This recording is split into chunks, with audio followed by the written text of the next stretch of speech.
Evidence of your goodness all over my life. Hey, welcome to More of Jesus with Pastor Amy.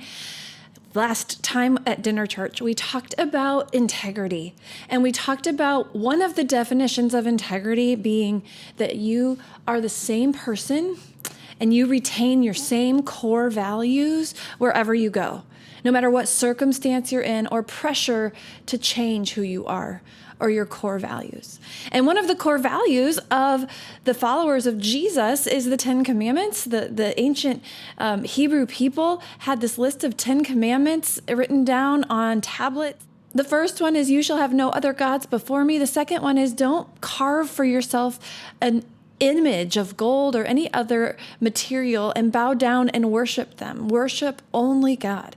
And so there was a story in Daniel chapter 3 about 3 Hebrew men who were exiled in Babylon, and it was during the reign of King Nebuchadnezzar, which is, we know from history, that's the 6th century BC or BCE. And this King Nebuchadnezzar made this huge golden statue and required everyone in his kingdom to bow down before this golden statue. But these 3 Hebrew men would not do it. They kept their integrity and their values of worshiping only God, not bowing down to any other image, but only God.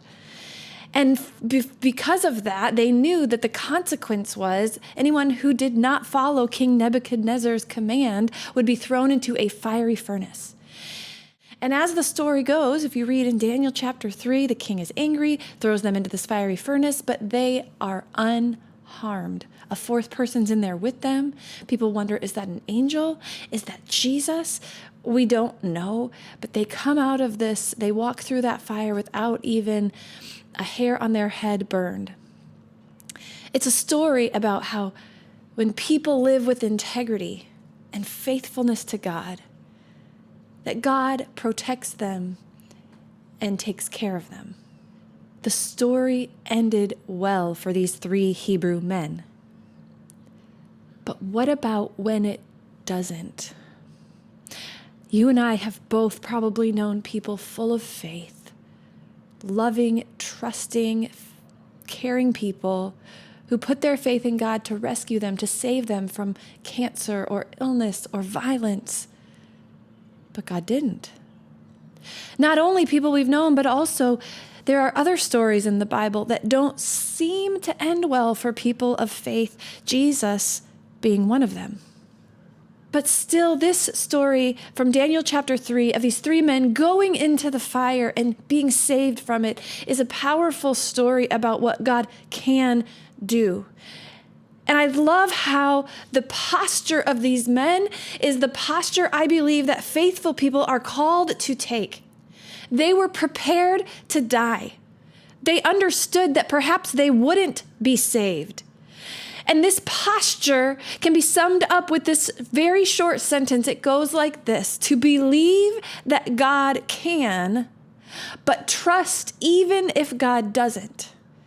To believe that God can answer prayer, but to trust even if God doesn't. To believe that God can rescue you from whatever danger you're facing in this present moment, but to trust God even if God doesn't. Their exact words were this: King Nebuchadnezzar, if we are thrown into that blazing furnace, the God we serve is able to deliver us from it, and he will deliver us from your majesty's hand. But even if he does not, we will not bow down and worship the image of gold you have set up. They retained their integrity. They believed that God could, but were trusting even if God didn't. And this powerful story and the way God's faithfulness showed up and rescued these men in this situation told this Hebrew people more about who their God was. You see, every single story in the Old Testament and in the New Testament gives us a glimpse, a little bit more of this great and majestic and powerful, mysterious God and who God truly is.